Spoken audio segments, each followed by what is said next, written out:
Hello. Hopefully the phones work today. Welcome to the Anna Hummel Show. Sorry for the delay. Just waiting for Bubba to get done with whatever he was doing with the cash cube. 813-90-BUBBA. Feel free to call in just so I can test the phone line and make sure that we are good to go. Would definitely like some listener interaction today. That would be nice.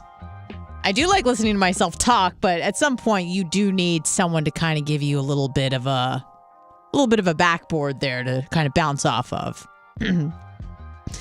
But yes, very excited. This weekend is going to be, I think it's weather perfection. It's rare that you just get absolute weather perfection in any place. You know, sometimes maybe it's a little cloudy or a little rainy or maybe too hot. But now we are, I believe we get 2 weeks of spring in Florida, which is nice.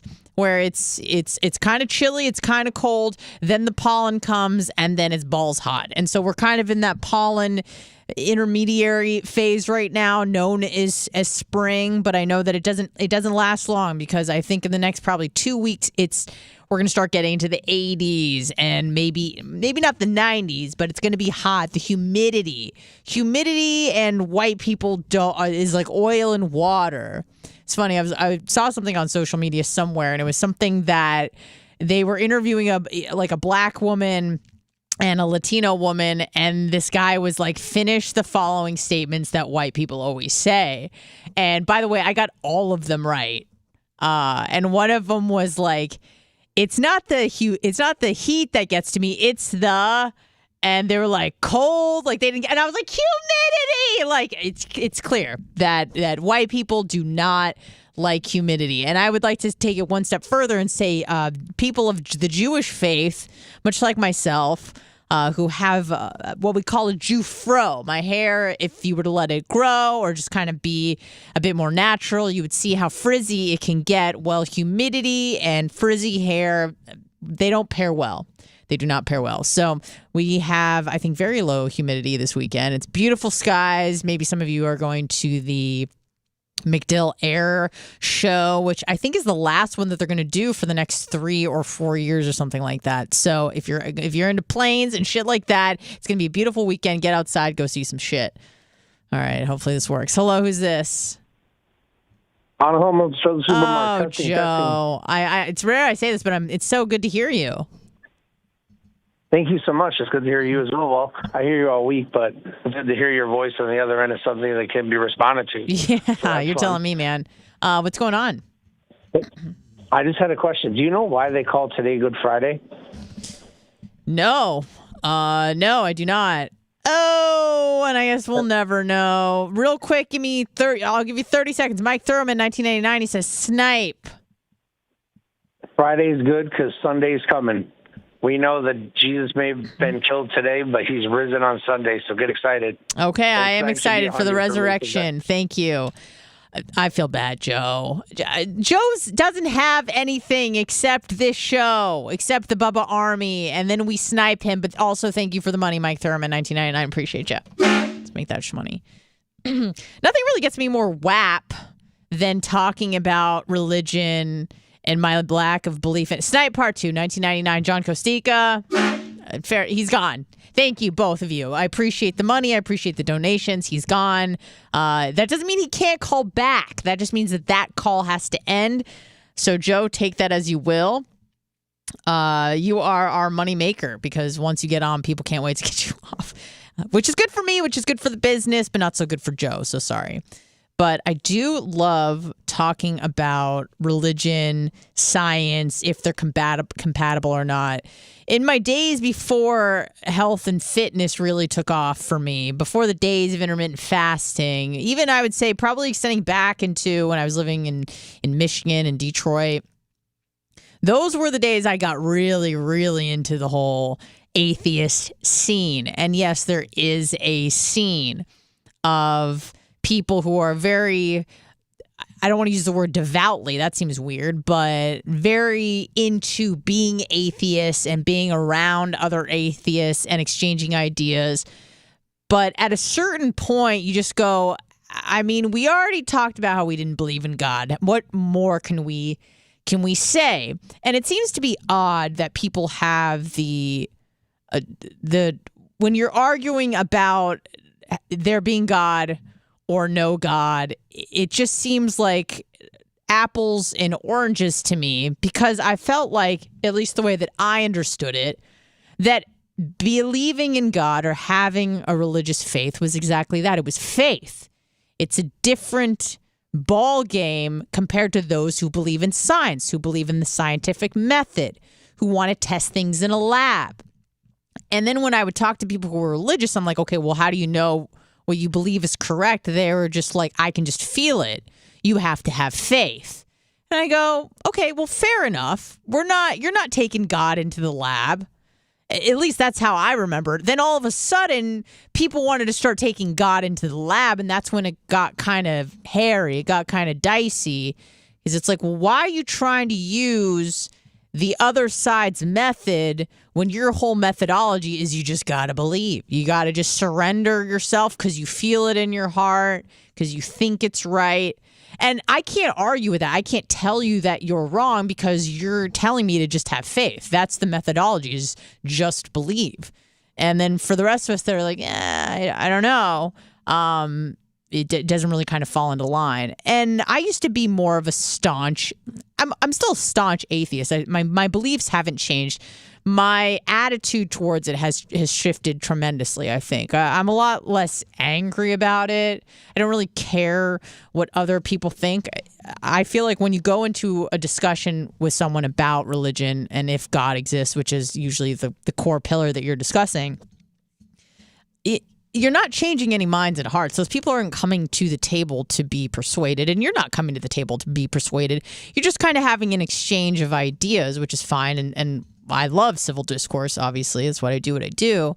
But to me, it just doesn't really fit the bill for me anymore. I understand the comfort that religion gives to some people, so I do get kind of awkward when people want to discuss it with me, because it's like, listen, if it gives you comfort, then let it be. Like, let's just not talk about it. It's awkward for me sometimes. If you agree and we're talking about how silly religion is, or if you come to me and you're like, I don't know what I believe anymore, and you're kind of on the agnostic fence, so to speak, fine, that's fine. But like, I'm not here to fucking tell people not to believe when it gives them so much hope and joy. Why the fuck would I be a buzzkill, the fun police coming in and go, yeah, well, when you die, you're just fucking dead. Nothing happens. It's like, why am I trying to tell that to people? That doesn't seem nice. But I do like discussing it. And I know Dan brought up the point of like the eye and how complex the eye is, and how could the eye just come out of nowhere? How could that happen? And that's something that, especially when I was studying evolutionary psychology, and you got to know that anybody who's in the evolutionary psychology space, it's pretty safe to assume they do not believe in God. It's really not. If you're an evolutionary guy or gal or anything in between, it's pretty much implied that you don't have God. I know there's doctors who believe in God, and there's other people who are in the scientific field or academia, perhaps, that believe in God, fine. But when you start getting into like evolutionary biology, you would be hard pressed to find anybody in that community who still like devoutly believes, because most of them don't. Maybe the time of like Charles Darwin, even he, I don't think, believed in God. He just didn't want to get killed by the crown. So I think in the last page or chapter of The Origin of Species, which I believe was published in 1859. Don't quote me on it. It's either 59 or 61. I think it's 59. That's what my memory's telling me. I think in the last like paragraph or whatever, he's like, yeah, but it's all because of God. That's what it is. And a lot of people were like, he was a believer. I think he didn't want to get ousted by the crown. I think this may have been around the time of the Enlightenment, maybe a little bit before, so people weren't really like open to ideas about discussing atheism and the lack of belief in God. So he just kind of had to appease the crown and appease the royalty. But yeah, I've kind of let that go, because at a certain point, like I said before, it's like, how many times are you going to talk about how there is or isn't God? It's pretty much just this one thing. You either believe or you don't believe. I like to believe things that there's evidence for. That's kind of my thing. Facts don't care about your feelings. And it's funny because when I say that, I immediately think of Ben Shapiro, and I'm a big fan of Ben Shapiro. He's very bright, and he makes a lot of good points on a lot of different topics. But what struck me as odd and bizarre is I remember watching a debate. Well, it was more of a discussion because he was on the same page with Dennis Prager, who is I think the founder and CEO of PragerU, another conservative think tank kind of deal. And they're both Jewish, and they're both religious Jews. And they were just going on and on about religion and Judaism and belief in God. And just, it's so funny because they suspended all of the talking points about facts and statistics and analytics and all the like hard sciencey stuff that the right seems to cling to, instead we don't care about the feelings and the compassion. It's like XX or XY.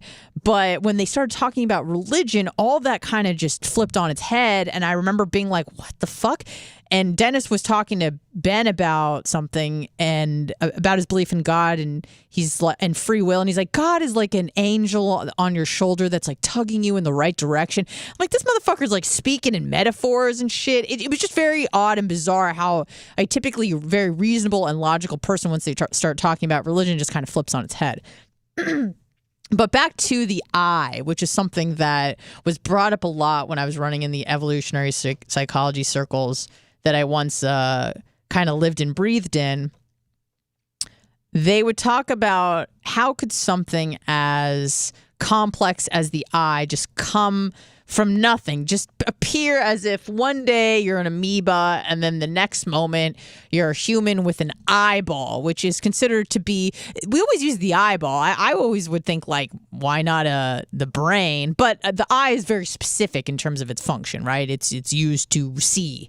And you take light and how it hits and bounces off of certain objects with certain wavelength frequencies, whatever, and gets converted in your eye. The image is actually, what is it, like upside down and then it flips around. I'm really not well versed in the anatomy of the eye or exactly how it works. But whatever, it hits the optical lens, flips around, the retina lets light in, it closes, this, that, and then now you have this vision. And beyond that, you have two eyes, which is super cool. So in case one kind of goes a little bad, you have a backup Willie. And then on top of that, I remember as a kid being so impressed by the design of the eyes where you have two lenses, but the brain sees one image. You know, it's not like I'm seeing two different funnels of light with two different images. When I look forward, I see one image.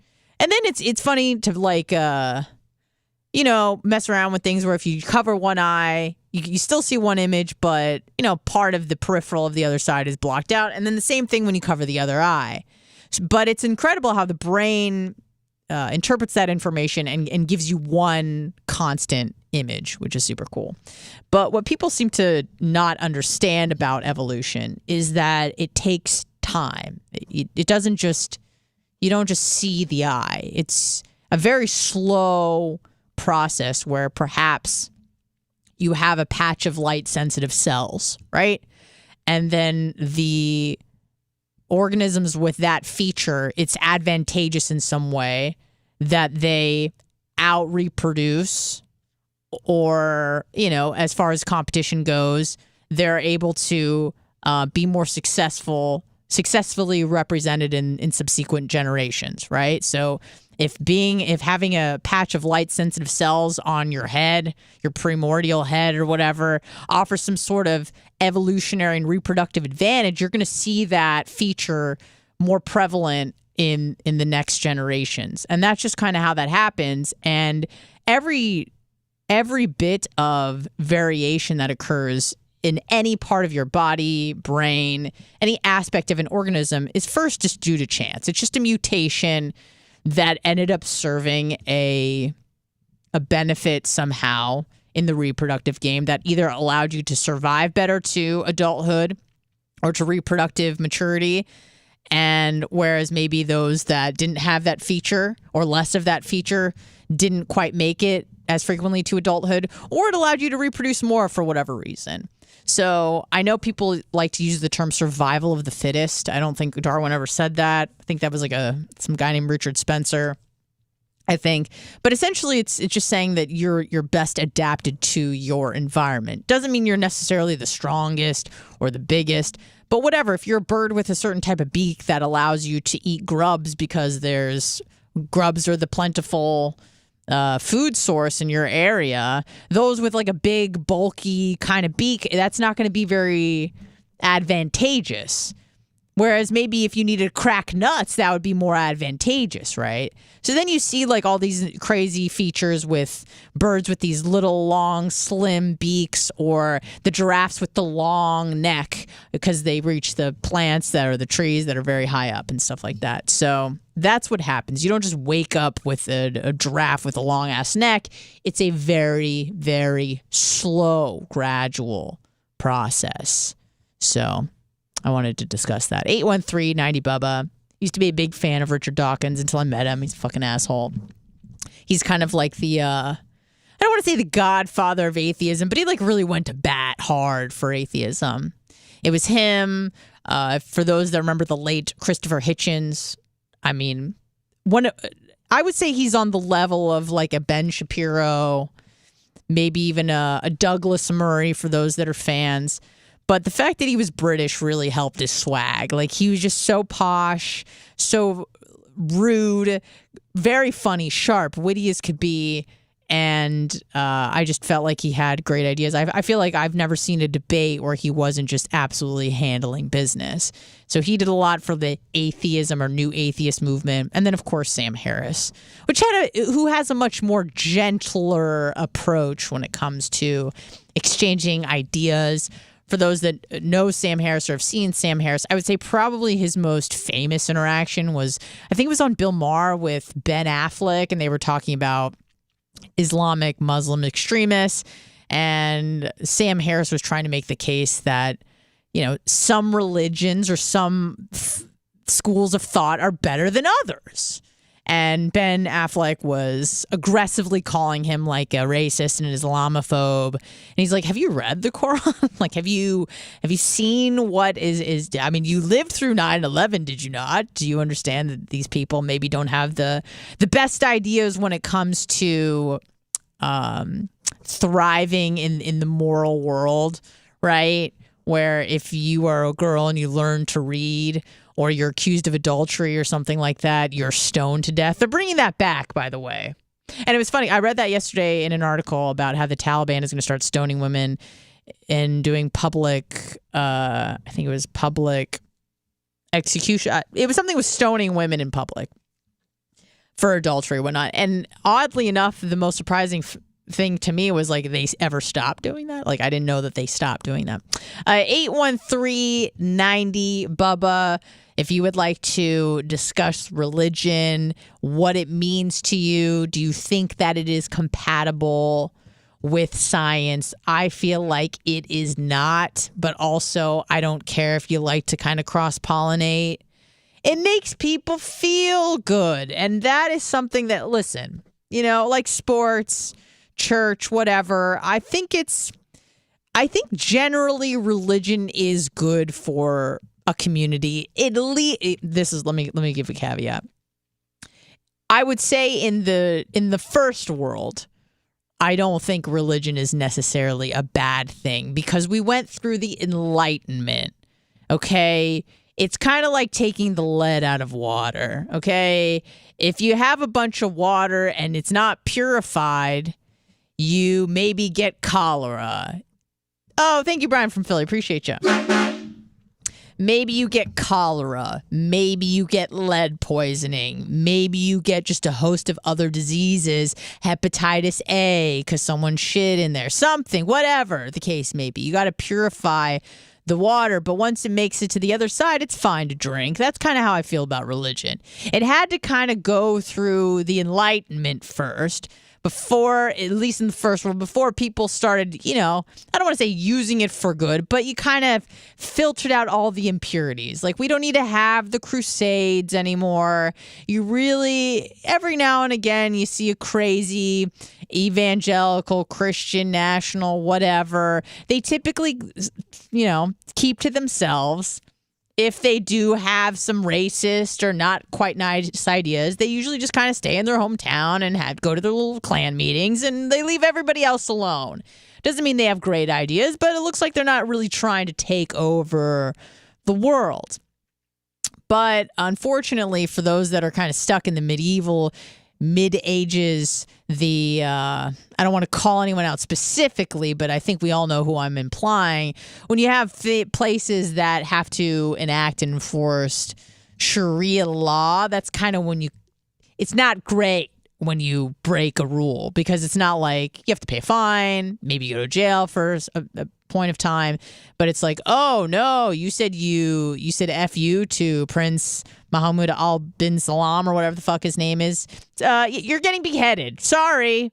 So sorry. Blasphemy, beheaded. You're gay, off a roof. You're a Jew, shot in the heart, whatever. Not cool stuff.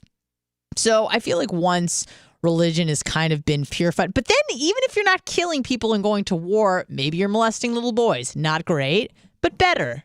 That's what I would have to say about that. Not great Catholic Church, but arguably better than the Crusades. You know, when you went in, you started killing people, the conquistadors, not nice. They probably raped a few, pillaged a few, forced people to convert. Not great stuff. Just kind of stuff that happens. But then after, like in America, do I think it's beneficial for a community to be religious? I would have to probably say yes.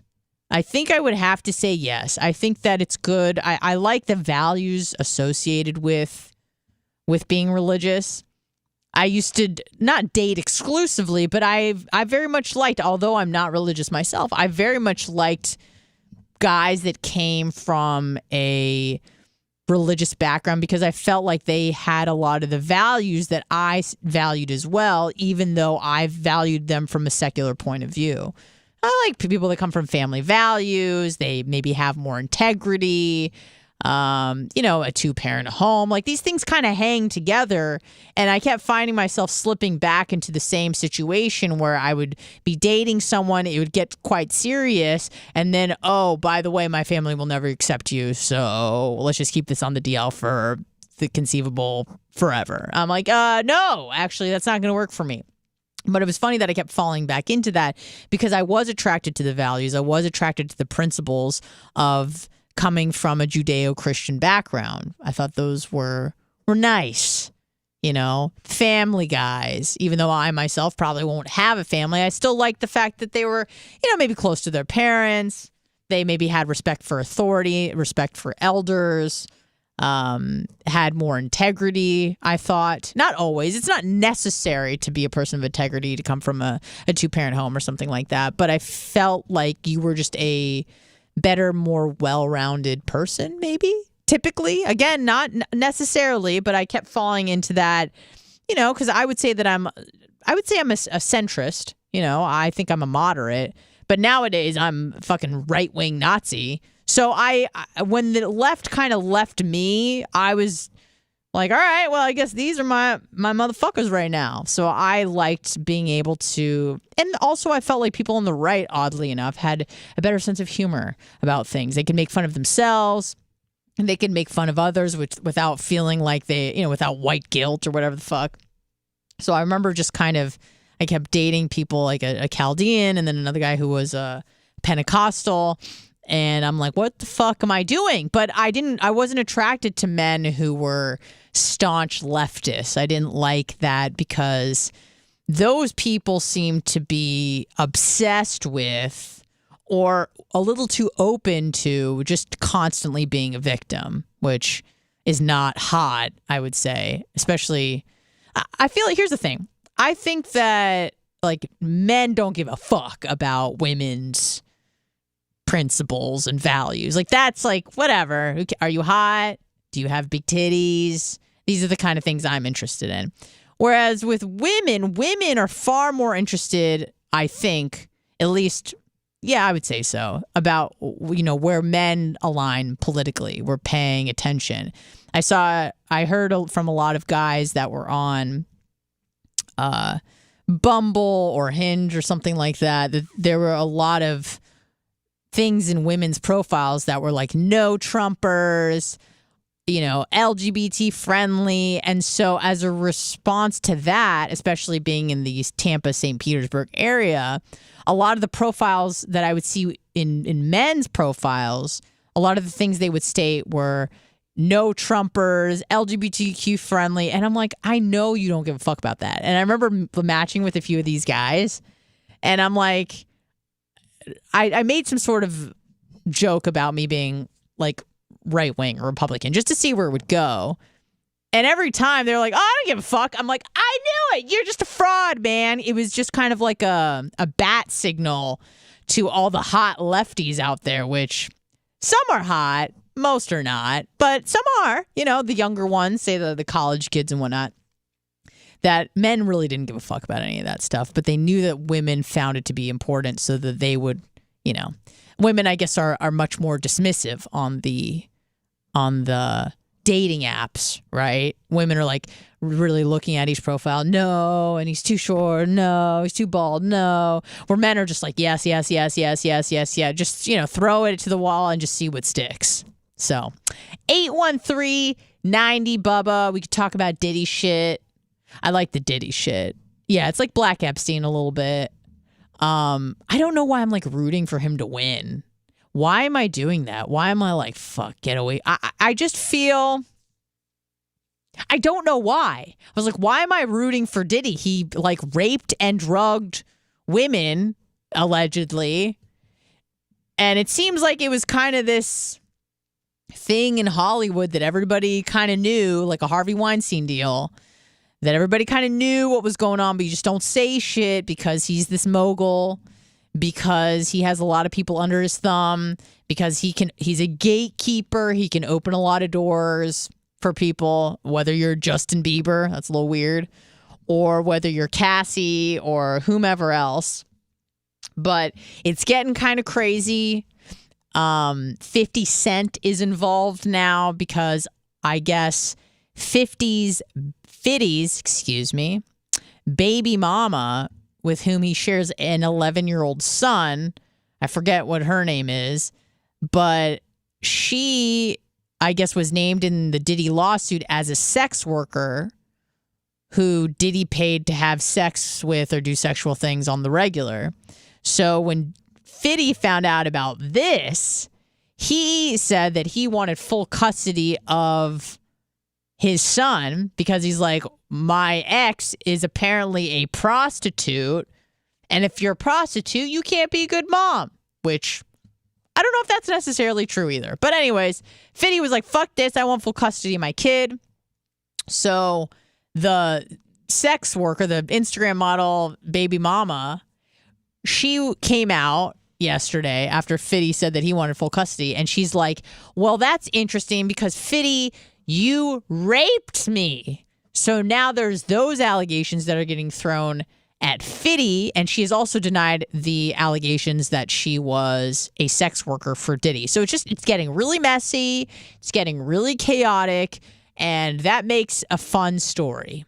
I don't know why I'm rooting for Diddy to win. Why am I doing that? Is it just like I wanted him to make it to the finish line?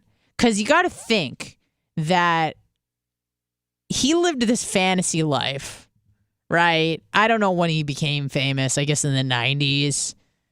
Was he? It's like I don't really remember any like breakout Diddy songs. Like all of a sudden, at least in my mind, he was always famous. Like he always existed and he was always famous. And like I don't even remember like just a Diddy song. I just felt like he was always featured on everybody else's stuff. I know he had his own music. I'm not like a big Diddy fan. I've never really met a huge Diddy fan before. Like it was just kind of like, oh, he's just in the scene. He's rich. He's a mogul. He can make shit happen. Making the band, like it's fun. Like I don't know anybody who's like, oh, Diddy's like number one. It's just kind of like he's just in the scene. But I feel like I want him to win because I just want to think he had this fantasy life where he comes from Harlem. I'm assuming he probably didn't have a lot of money there. And I think he is from Harlem, right? Was he not born in Harlem? Can I get a confirmation from chat? And he rises to, the top pinnacle of Hollywood success through, I'm sure, hard work and dedication or some variation of it.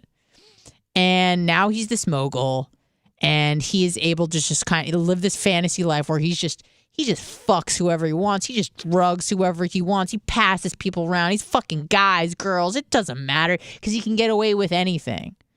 And it's like, why do I just want him to just live that life all the way up to the end? Kind of like a Hugh Hefner, where there were really no repercussions. There were no consequences. Now, after Hugh Hefner died, his reputation has now been tarnished, and turns out he was a sexual deviant and raping people all the time. Not okay. But why do I want Diddy to win? I don't know. Champagne Sumo $9.99. Is that the Sumo?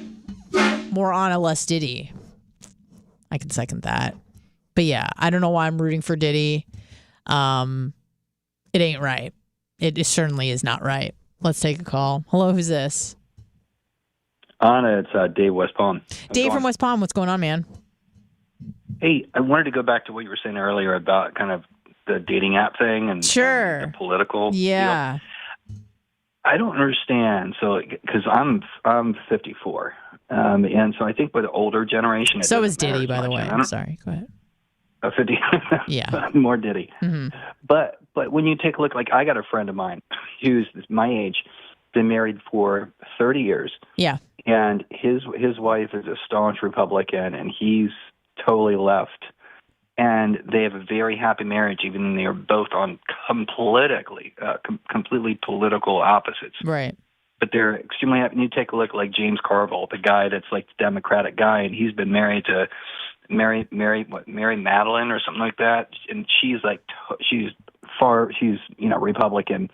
They're married, and they've been married for God knows how long. Sure. And they still find a way to coexist, even though but then you have the millennials that just, I can't talk or date anybody that's, XYZ, or this, to me that's a whole different, it's a generational thing, I think. I don't know if I agree with that. Because, okay, you're giving me two examples where it worked, but I would say that there's probably more examples of it working where you have to align on those issues and values to have peace in the home. Because here's the thing. People just think, oh, politics, who gives a fuck? Like, why are you making such a big deal out of it? But the reason why I like to talk about politics, or at least know the politics of the people that I was dating, like why I was curious, is because it's a proxy for values. What do you value? Do you value security or do you value freedom? Do you value, do you think human life begins at conception? Do you not give a fuck about stuff like that? How do you feel about the border? Do you feel like it's compassionate to let everybody in this fucking country? Or do you feel like maybe the government should be taking care of its own people within its borders before everybody else?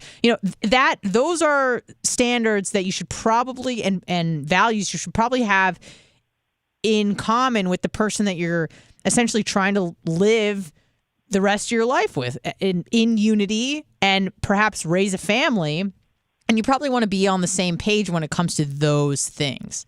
That's why I think, so if it's just one issue, like I think abortion is cool and my partner doesn't, like whatever. But if everything is different, then I feel like it becomes very difficult to live a harmonious life if you don't agree on basic values and principles. Do you agree with that, or you think that it's still just a generational thing where... I agree with that. Yeah. I agree with that. But I got to get back to work. Oh, okay. Thank you for calling in, Dave. Bye. Bye-bye. Hello, who's this? Oh, wonderful. Appreciate you. So, yeah, Diddy stuff is getting real. I don't know why I'm rooting for the bad guy. It just feels like... Not that he's a Trump. He's not a Trump. I'm not putting this on Trump at all, but... I wanted Trump to go away after the 2020 election, and he lost. Whether, you think that was stolen from him or not, he was no longer the president. I just wanted him to go away. He seemed like a sore loser. It was annoying. But then with the, 93 indictments, the Georgia election shit, the overvaluing his Mar-a-Lago, the classified documents, the rape with the Jean E. Carroll, whatever her name was, the Stormy Daniels, like all these things that have been just hurled against him. Even though his policies haven't changed, he's still the Trump that left 4 years ago. It's not like he's any less crass now. If anything, he's more crass because he's fucking even more pissed. But when you see that he's just has all these hurdles and obstacles thrown his way, I find myself, and I'm sure a lot of Americans can agree, where after the 2020 election, you were just like, get the fuck out of here. But then you just saw that he was just getting dirty dogged along the way. And now you find yourself starting to root for him. You're like, fuck this, fuck the establishment. They're clearly trying to get him so that he cannot run again. And just to be the defiant punk rock rebels that we are, I feel like I know I have had a resurgence of MAGA-ness in me, because I'm just like, fuck those motherfuckers. I want this guy to win to prove them all wrong, just to tell your haters to go fuck themselves. I feel like a lot of Americans feel the same way, where they were tired of hearing about Trump and the election, But when the establishment came after him hard in every corner of his life, all it did was revamp his base, because we're like, we cannot let the people, the establishment, the deep state, whoever they may be, get away with this bullshit. This is ridiculous. So, I mean, I hate to say it. And it's funny, I talk to my friends who are either Democratic or maybe they live in a different country, and they ask me about Trump and what if he says this. I'm like, do you see who we got in now? I don't think that's a good look. And if I were to make a statement about any issue that is the biggest issue for me, it's immigration. It's not even immigration. It's an invasion. That's how I feel about it. And I feel like, not to be Jay Diaco, but this is how Rome fell, sort of a thing. This is how you take down empires. There's been no military might and force the world has ever seen like the United States military, like the USA economy. There's never been anything like that. And now I feel like maybe we've hit our pinnacle and we're coming down. I don't really have a lot of hope for American supremacy in the future, because Americans don't even have pride anymore, it seems, in a lot of pockets of this country, where everyone feels bad about everything, even though they've committed nothing wrong. You are guilty by association of your color or your ancestry, which to me is insane because, and I know this is brought up a lot, but Martin Luther King made a little speech one time and made some statements about not judging someone on the basis of their color, but on the basis of their character. And I think that's a fair statement. It should be your resume, not your parents' or grandparents' resume. What's on your resume? And I feel like you just see this never-ending cycle of people wanting reparations and apologies for things that they didn't have to live through, and they want these things from people who never committed any crimes. So it's like, what the fuck? We're fighting the battle of our ancestors with the people of their ancestors or of their descendants. It's like, well, why am I guilty by association for something that is 3 generations behind me? And it is bizarre that we have these standards of like human rights, civil rights for people that were living in the 1700s. It's just like, why are we applying those standards back then? It was a different time. You have to kind of look at it through the eyes of the era. If everybody around you had slaves, no, it wasn't cool. It wasn't good at all, but it would be very rare for just Thomas Jefferson to be born and be like, this is horrible, this is wrong. No. It's just, that was part of the culture, unfortunately. And was it a race thing? Yeah. In the States it was. But people don't understand that everybody, every group of people, every ethnicity and creed were at some time in history a slave. You look at the word slave comes from the word Slav. The Slavic people were enslaved by other white people. People forget that that's even a thing. Hello, Xerxes. Am I reading that correctly? $9.99. Best workout supplement for exercise joint health. Best workout supplement. Nutritious whole food. I think that's what I would want to say. I don't want to say I'm not conspiracy Jones on this, but I think most supplements are a scam. I don't understand why our society is so obsessed with them. We're so fucking unhealthy. We just had McDonald's and Krispy Kreme merge on product, and we're worried about if we have enough vitamin C and zinc. It's like, why don't we try to clean up the diet first, get some sun, and do some exercise, 3 to 5 times a week, and then maybe we can talk about supplements. I wouldn't even consider when I see people who are wildly out of shape and they're taking all these supplements, I'm like, what are you doing, bro? What? It's like trying to fill. I heard this analogy, and I think it's a good one, where you have like this giant bucket, right? And you got to fill it up. So what would you fill it up with? Probably like bigger things first, right? Bigger boulders, bigger rocks. Let's just say rocks. you're not going to start filling it up with these tiny pebbles. That would take forever. You might need 50 pebbles to make one solid rock to put in this bucket to fill it up. It's like, let's get the big pillars in there. And then once all those pillars are kind of in there nicely, then we can start talking about the pebbles. Then we could start trying to improve by margins of 0.5%.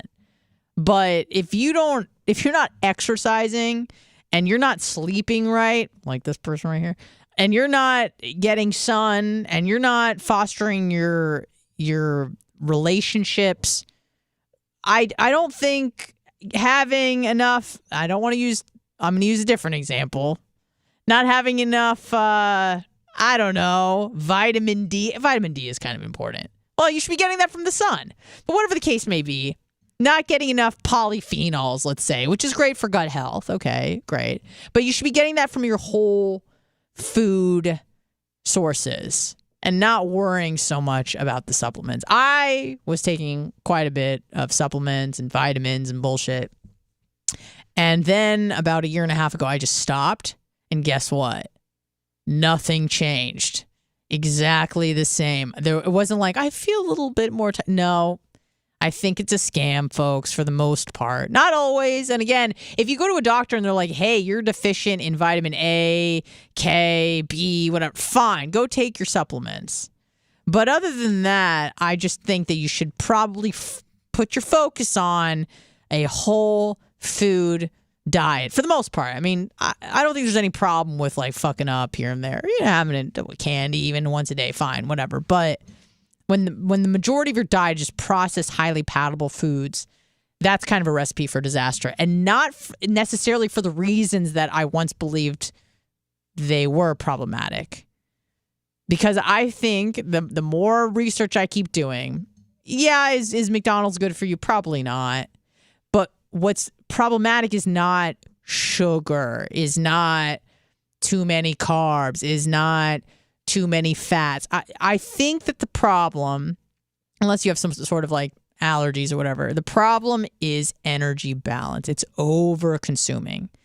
And I've been trying to tell this to people where they're like, oh, sugar's the devil and this and that. And like, I'm like, not really. Because if you had a piece of cake once a month, no problem. It's not a poison or anything like that. What happens with sugar is that people tend to overconsume it because of the way it manipulates their hormones. It doesn't make them full, so they continue to eat more of it. Because you can have a perfectly healthy diet, but if you are over-consuming, you are not going to be healthy.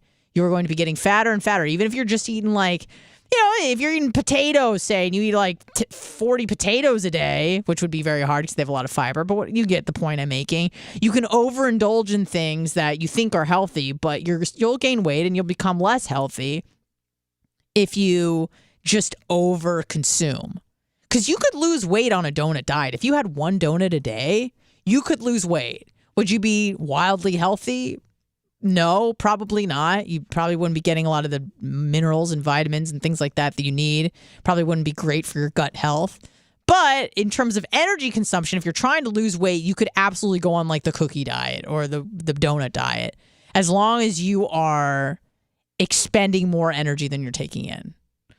But that kind of gets lost in the weeds. So to answer your question, I don't take any supplements. I don't do any of that stuff. If you go to the doctor and they're like, hey, you are deficient in these things and you are unable to get that from your food source, maybe because you're vegan or vegetarian or whatever, because of moral obligation or because of allergies or whatnot, that kind of inhibits you from getting it from natural food sources, go take a supplement. But otherwise, like, what are we doing? To me, it doesn't make any sense anymore. But, do what you do. Hello, who's this? Hey, it's Spike from Green Bay. What's Spike? How's it going, Spike from Green Bay? Hey, good.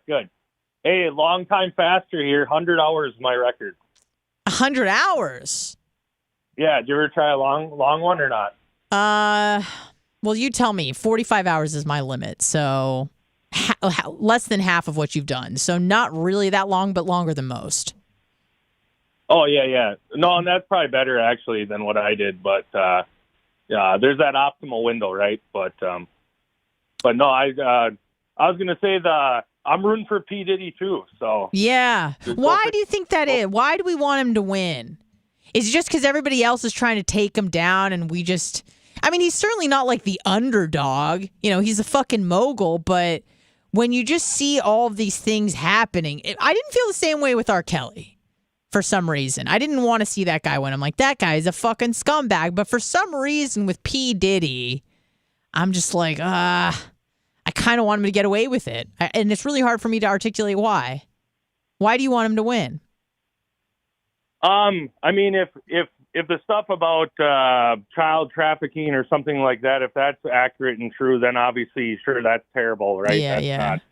not. But if it's people partying and there's some girls there that their intention is obviously just to be hot and hook up, and now they're coming back around with some storyline, that's not cool. So obviously, yeah, we. It reminds me of back in the day, we'd have, beer parties when we were underage. There'd always be a dad that was in the country. He'd be cool and say, okay, everyone throw your keys in the cookie jar. Nobody's leaving the property. Don't, act a fool. You can have some beer, play some music. Don't screw up, right? Yeah. And everyone followed along, but we knew behind the scenes this is illegal, right? This is not right, that what we're doing. But then obviously, as years go by, all of a sudden something happens, right? Not us, but some dad hosts the beer party and the bonfire blows up. Yeah, or he like fucks a kid or something. Yeah, something goes awry. And now dad, who hosted it, the bad guy. Well, wait a minute. We all were doing wrong. Yeah, but you were not the adult in that situation. That's why children are treated differently under the law than adults. Unless they do certain heinous things. I shouldn't say even adults. Yeah. We'll say we're over 18, or we are underage. We say we're over 18, but not able to drink. Okay. Right. Yeah, then you kids, should be held right? accounted for. So, yeah, absolutely. Yeah, well, now all of a sudden it's the ringleader that's to blame. Dad, who had the property, who took our keys and had the bonfire, said behave because one of us didn't behave. This dad should go to prison or something, right? And that's the opinion of like all parents in all of the neighborhood and all the cities nearby. And it's like, wait a minute, you all have done it. Why are you blaming the ringleader when everyone there was a participating party? But the ringleader always goes down, and especially the richer you are. Yeah. I feel like that's a little bit different because right? If it's just the trailer park and there's and some kid screws up and dies, nobody cares, right? So. Yeah, in the case of the parting, I mean, if it's on that father's property and he's allowing illicit behavior, illegal behavior to go on, I could see how the law would really want to punish him because he allowed this party of 50 kids who were minors who weren't supposed to drink or, under 21, whatever the case may be. So they really kind of want to make sure that there aren't other parents or adults that are allowing that to happen. Because if a kid drinks at home by himself with a few buddies, fine. But if you're allowing this giant party to take place, more bad things can happen, I imagine. I never went to a party like that, sir. I was unfortunately not very cool in high school. Yeah, I mean, they weren't that cool either. I mean, I never drank in high school. My first drink, this is so embarrassing and disgusting, and I'm surprised that I even touch alcohol at all, but my first alcoholic beverage was after my senior prom, and I went to a friend's house and she's like, you want some alcohol? I'm like, sure, fuck it, let's do it. And she poured me a shot of apple pucker, and I took a shot. Like, that's not even supposed to be consumed by itself. Like, you're supposed to put that with other shit, it's like a mixer. And I took a shot of it, and it was so, like, sour and sweet and disgusting. I'm like, oh, God. I'm like, that's alcohol? No, thanks. But I didn't know that there were, I didn't drink beer. I didn't know about vodka yet.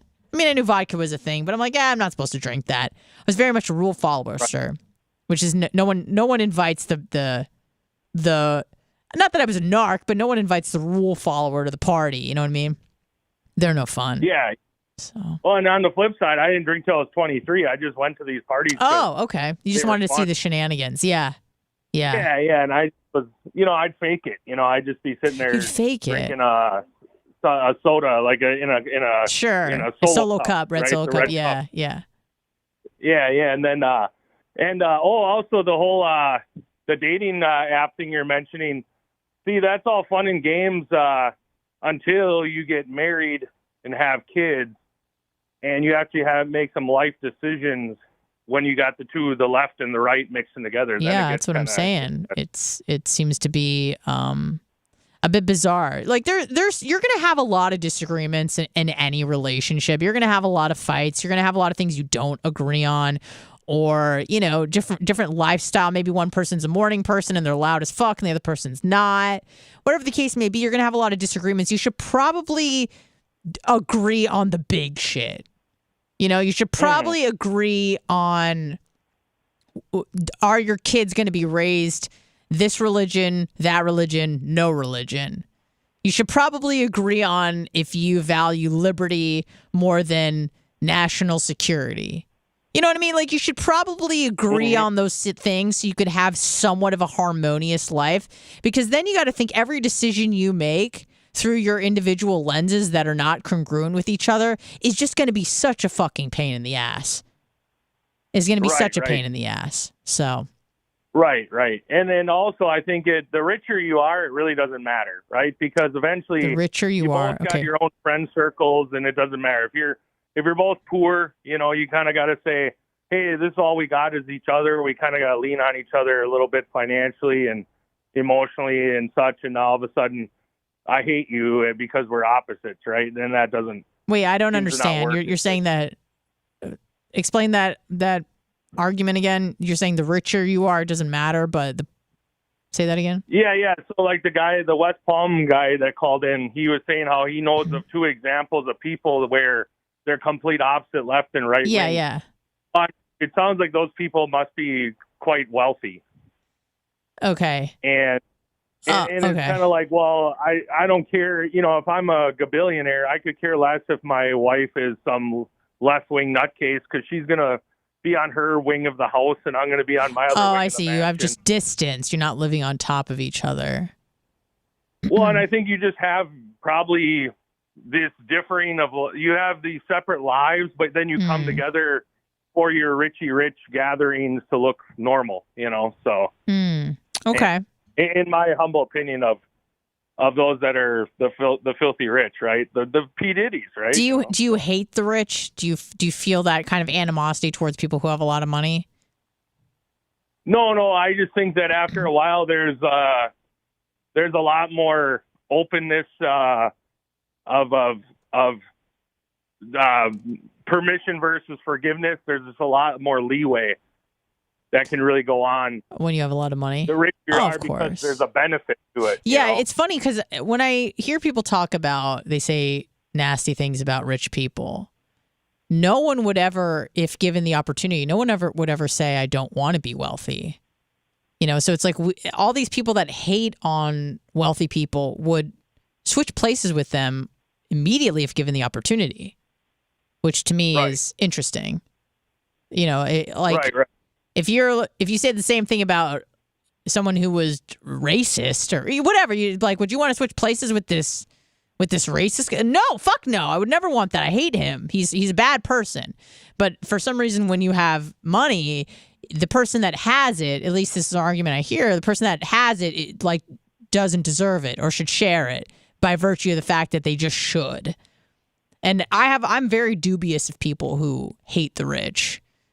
Why they hate the rich. Oftentimes they're children of rich people, and I know people like this personally, where they have children and the children are hardcore left because they feel guilty.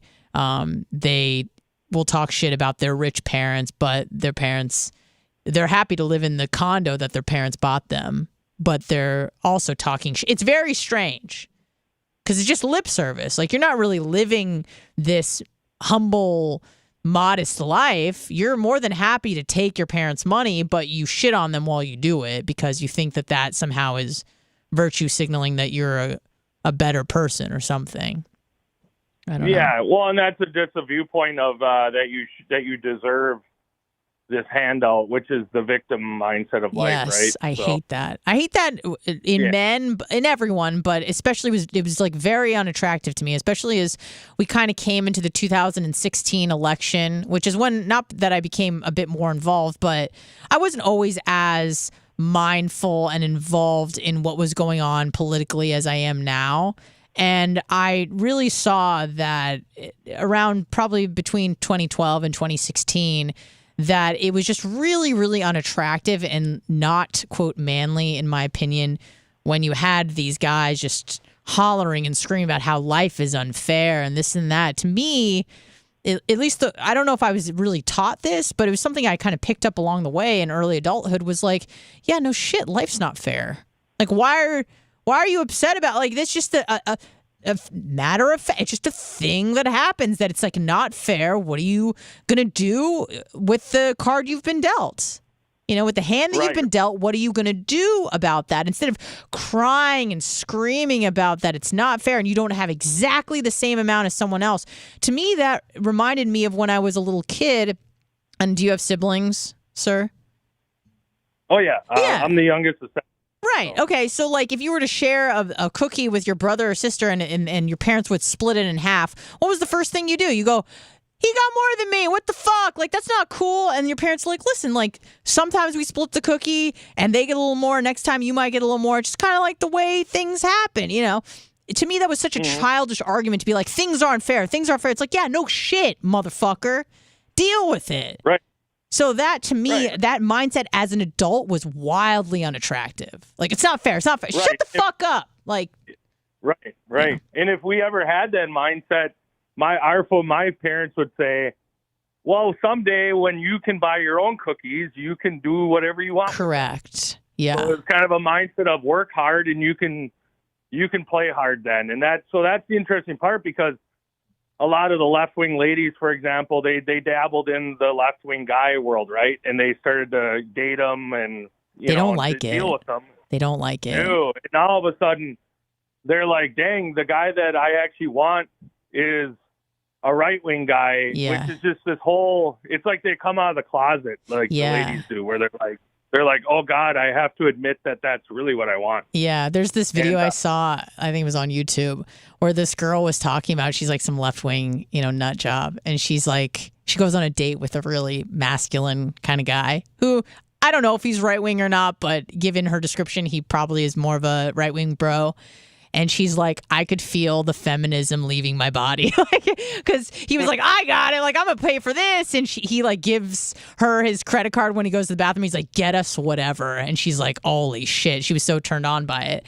But it's true. Like, that's what we don't really want equality, in some things, sure. But when you're on a first date and a guy just paying for everything, not so much because you're trying to suck him dry of all of his resources. It's just like, he seems like he's taking control. He's generous.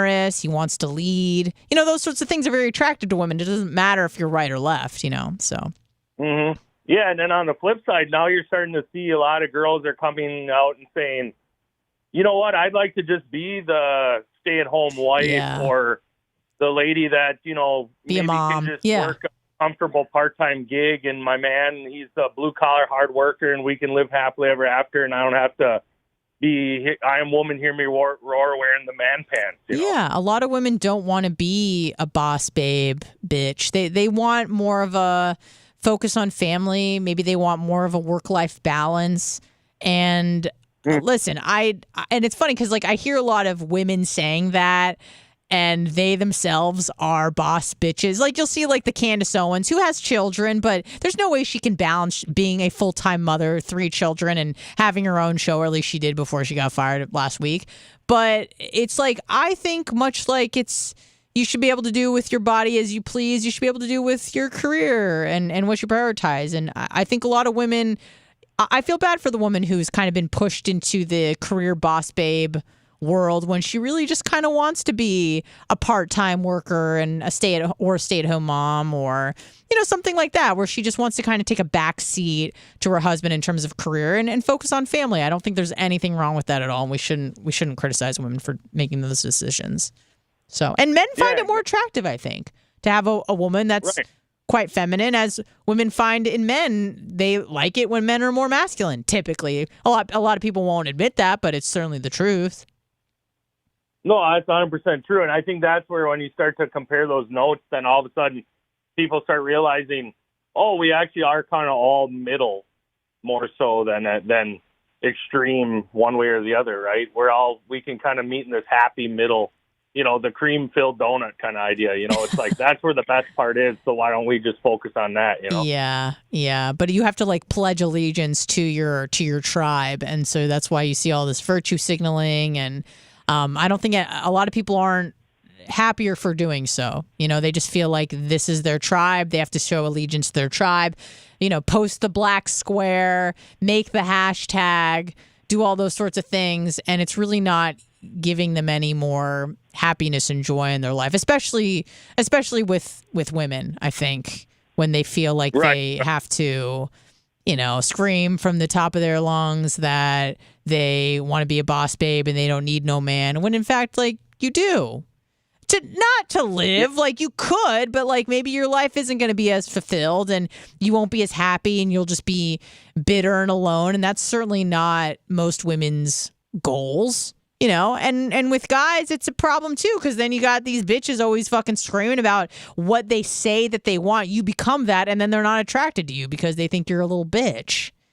So it's hard. And it's funny because I've heard a lot of people in the red pill or the manosphere space talking about how like men should never take dating advice from women because they will lead you nowhere good, because they will tell you what they think society should be or what they should be saying, but it's actually not truly what they want, because what they want is maybe in their mind misogynistic or sexist. So then they try to mold men into these kind of beta bitches, and then once men are very they become more docile and submissive, those women aren't attracted to them. So they're really not. You should listen to me, but maybe don't listen to these other broads. You know what I mean? So right. No, and that's a big picture too. Back to your original topic about a religion. Yeah, the modern day mega churches have made the man a passive feminine being, and you just need to apologize over and over to your wife. And that's how you have a happy marriage. Really? I mean, that's what the mega churches are saying? Well, it's just starting to become a more of a feminist movement, because if you go to a mega church, it's mostly women. So it is. Okay. You can't preach that if you got 70% women in the audience, you can't be like, hey, ladies, find a man that's going to lead the household. They're going to be like, they're going to actually say, men, you need to apologize to your women and be nice to them. And they're right and you're wrong. Happy wife, happy wife, happy life. I really hate that saying. Oh, right. And it turns into a bigger picture where it's like, you need to be a passive, submissive bitch man. And obviously the 70% of women in the crowd are sitting there drooling, going like, yes, finally. Yeah. And it's because, this man of God said so. Thank you. Finally. It's unfortunate because it's like you think you want that. It sounds really good. And I've been in situations where that was the case, where like I was maybe more masculine in some way. And it certainly gave me a bump of like dopamine to have more power. But then in that same, and this is like dating in my history, in my past, not where I am currently or anything like that, but where you get like this bump of like power and you get the surge of like confidence, and you get that exact same dip in respect for the other person. It's really strange. I wonder if other women can relate to this, where like you kind of tell a guy like what to do and he is submissive about it, or he just kind of falls in line and it becomes like a beta bitch, and you're just like, fuck yeah. And you're like, you get like all, you pop your chest out kind of like a man, but then you become less attracted to him immediately. If you can boss him around, if you can boss a guy around, you're not that attracted to him. I promise you. Because you want a guy who's going to be like, okay, that's how you want to act? Get the fuck out. And women will never say that. Women will never say that, but that's exactly what they want, because they want to be with a man who is a leader and who is assertive and who doesn't take shit from anybody, including them. Sorry, go ahead. Right. Oh, no, in my dating, pardon me for, I get delayed on the feedback. Oh, no, go ahead. In my dating life, it seems like I can talk to a girl and they just start opening up, right? And then they'll tell me about these past guy experiences, right? Yeah. And you're exactly right. They feel this. They're like, yeah, it felt good to kind of take the reins, but then after a while, you start to see, we'll say, the armor of the man. It's kind of like you see that he actually isn't wearing any, sort of in an analogy sense. And then all of a sudden they start to look at him. They go, "You're really weak. And in fact, you're kind of like a child, and I'm like your mommy." Yeah. And that's where they. And that's not hot. Yeah. Where they sound like the guy's mom, and that roasts the hell out of the women. Yeah. So what I guess the conclusion here is, you don't have to beat your women into submission and they're just slaves to you or for you, but also you kind of want to hang on to some traditional gender roles where the guy is the leader, not so much because women can't lead their own lives. It's because it in terms of like a heterosexual relationship, it's, I don't want to say more natural, but in order to maintain maximum attraction for each other, it works best, in my opinion, if a man is more masculine and a woman is more feminine. It works better that way, that dynamic. Now, here's the thing that I want to stress to women is like, if you want to go into work and be a boss-ass bitch and boss people around and do all those things, fine. That doesn't mean you can't do that, but I think that your life will be better at home. Your personal romantic relationships will be better if you kind of fall more into those roles of feminine, masculine. Because if you bring that energy home, like I think a man who's manly wants a woman who's feminine, and a woman who's feminine kind of wants a man who's a bit more manly. That doesn't mean you can't change the channel on your life and go to work and just fucking slay. But I think when you come home, you kind of have to go back into those designated roles. And again, it doesn't mean that the man never has to do a dish or the woman doesn't fucking ever mow the lawn or whatever. But I'm just saying, generally speaking, it kind of just, that dynamic just kind of works better. At least in my relationship. And I think most. Yeah, definitely. Yeah. Oh, yeah. I mean, I had a buddy that happened to him. His wife, she had a leadership role of some sort. And, she's, I'm college educated, one of those. She's got a piece of paper, so she's a big deal. And their marriage was sexless for almost 5 years. Yeah, it's bad. And he begged and, did every angle he could to try and get some. And then finally, guess what? He cheated. Oh, honey, not saying her boss said, "Ma'am, your position has been eliminated." Mm. Oh, now all of a sudden, now at home, she suddenly is becoming a woman again. Interesting. And he's getting laid again. Wow, how interesting, Yeah, that's a big problem. Yeah, with I don't want to say a big problem when women start making money, but sometimes it does throw off I don't want to say the balance of power, but kind of, because women want, it's not like women are making more money, so now they're cool if their guy's making less because the sum is the same or whatever. Women, if they start making more money and start, running up the corporate ladder, or they become entrepreneurs, whatever, they're not like, okay, well, I can sustain myself, so I can have a man child who doesn't work and it's fine. Women want other guys who make as much, if not more than they do. So these really successful career women are actually running into more issues because the pool of men that they are attracted to is becoming smaller and smaller and smaller and smaller. So they're like, I don't want to just date some schlub. Like, I want to date a guy who's my equal or making even more, is more successful than me. And guess what? Those guys in that top 1% of men that are making $1 million a year or more, like, they don't want to deal with some boss-ass bitch. They want someone who might be young, maybe a bit more submissive, more agreeable, comes home and they have a bit more peace in the home. They're not looking for a competitor or a buddy that they can, go head to head with. That's not what they're looking for. So unfortunately for these women that are becoming more and more successful, the pool of men that they're interested in is dwindling. And that's why you see a lot of these successful women in their 30s and 40s and maybe even 50s where, they're single and they're not happy about it. So. Mm-hmm. Oh yeah. And then they're unattractive to the man then, Yeah. They're ran through. Yeah. Old, not just ran through, but so they're a bit maybe older perhaps. And they're just not, that guy that's in his 50s can get a girl who's 28. He doesn't want to deal with someone who's 45 set in their ways. And even if they're making $1 million, the guy could really care less. And if a guy does care that much,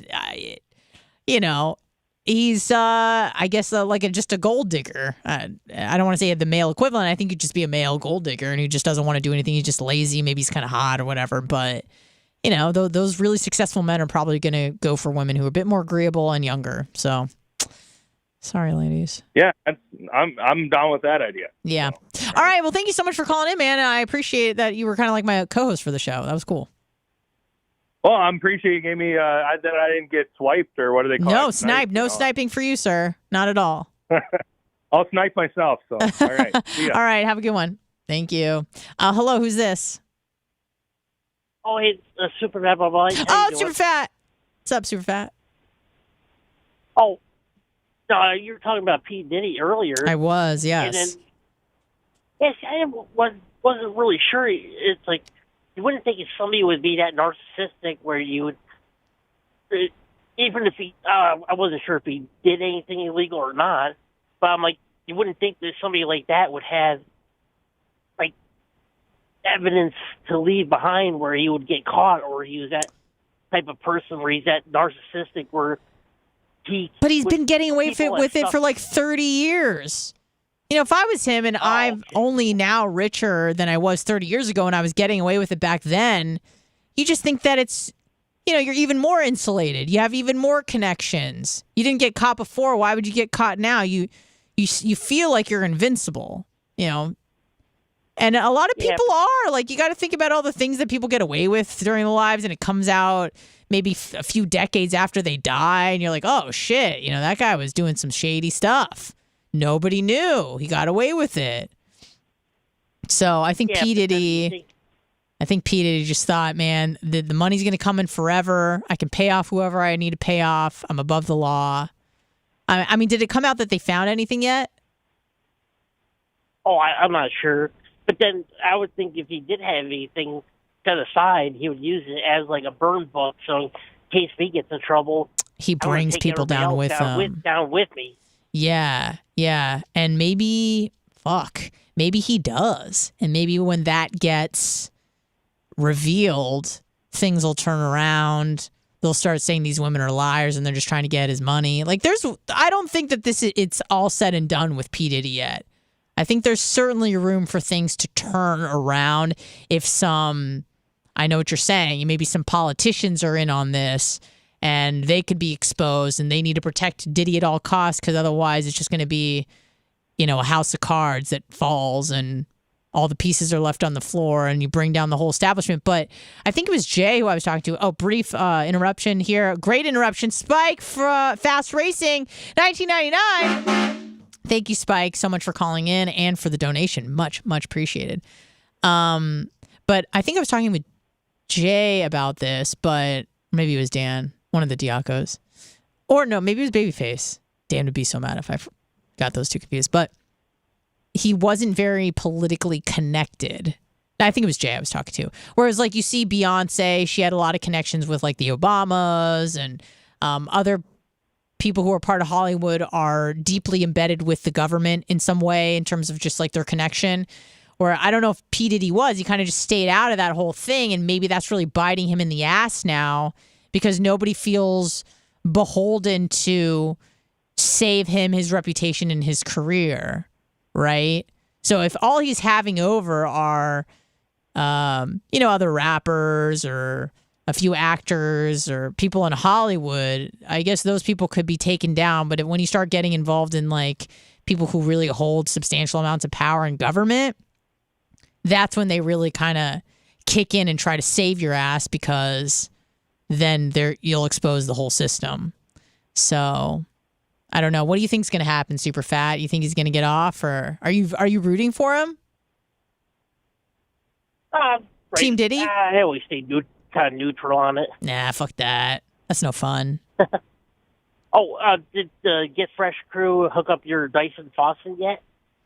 I'm not sure. Possibly. I did run into Justin Nash. We had quite a nice chat while I was waiting for Bubba to finish up.